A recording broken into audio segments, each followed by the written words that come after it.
Welcome to another episode of Conestoga Newsforce 6. I'm your host, Matt Adams. And I'm Tim Moore. On today's episode, we take a closer look at the Winter Olympic Games coming up, and Alex Steinley takes a closer look at some Valentine's Day tips for all you lovers out there. But first, ladies, hold on to your wallets because our lifestyle and beauty reporter, Janelle Bozak, recently found the newest fashion discovery in cottage country. Take a look at this.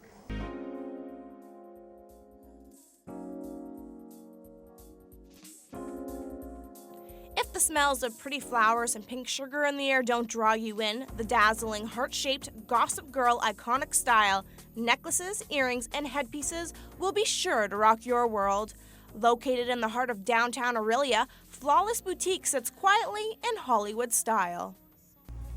Okay, so let's go take a look inside. Owner of Flawless Boutique, Shauna Murray, shares her outlook on having a big city boutique in a quiet, serene cottage country town. Having a boutique here in Aurelia that carries a lot of LA designers, people from Toronto, when they come up to the city, they see things that they haven't seen.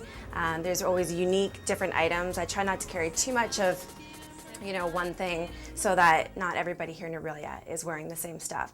The boutique carries famous lines like Wild Fox and LA's hottest jewelry designer, Tarina Tarantino. You can't go wrong. All right, so she's a LA designer. She does everything really bright, sparkly, fun.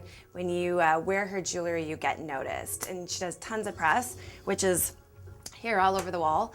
Having undergone recent renovations to meet the high demands of customers, this little boutique is attracting celebrities and clientele from afar.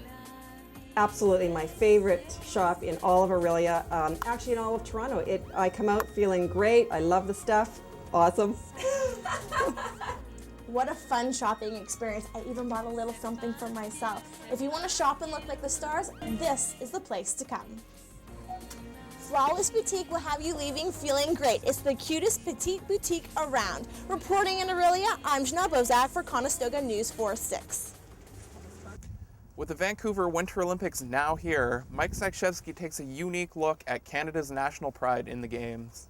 This year, the Winter Olympics are coming to Canada. But with the talent coming out of this great country, how can we not win at least one medal? Win one! Win one.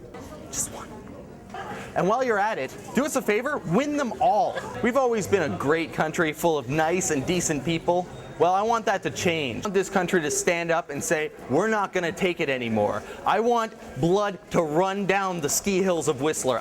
It didn't happen in Calgary, and it definitely didn't happen in Montreal. This year, the Olympics are more Canadian than Tim Hortons. So stand up, cheer, shout, and show your Olympic pride. Canada wins the Games!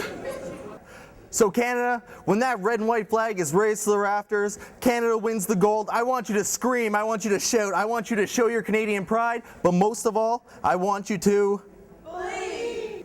So come on, Canada, show your patriotic side. The month of February is here. Now that means a lot of things to a lot of people, but most importantly, it's Valentine's Day. Alex Steinley is gracious enough to let us know some insider tips on how to be successful with the ladies. Check it out. Hi there, I'm Alex Steinley. Now you may be wondering, why is Newsforce 6 giving me tips on Valentine's Day ideas? And I'll tell you why. Because you can get the news anywhere, let's face it. But only here can you get these incredible tips. Basically, I've spent all these years learning the don'ts, so now I can teach you the do's.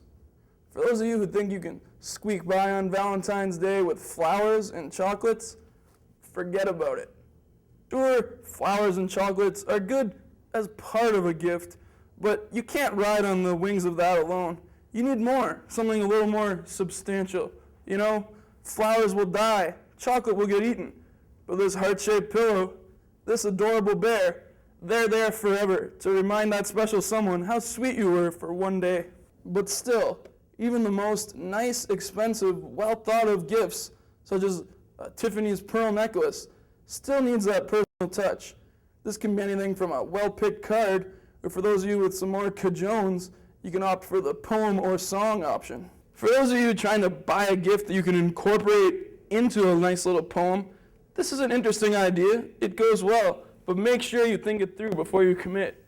For example, I bought you this glove so you could handle my love, may seem very clever to you, but believe me, bad idea.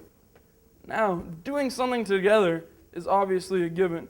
That will vary depending on what you two like to do as a couple. Now, I know you might think that going out Sunday night for Valentine's Day and having a few pints with the guys to celebrate Family Day may be a good idea. Heck, she may have even said she doesn't care and she's fine with it. It's a trap! Now, whoever you choose to celebrate this holiday, that's all up to you. But hopefully these tips I've given you will help make everybody happy. For Newsforce 6, I'm Alex Steinley, signing off.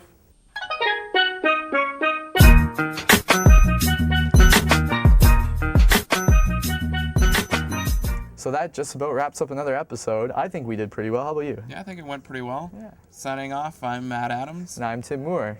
Have a good reading week, everybody.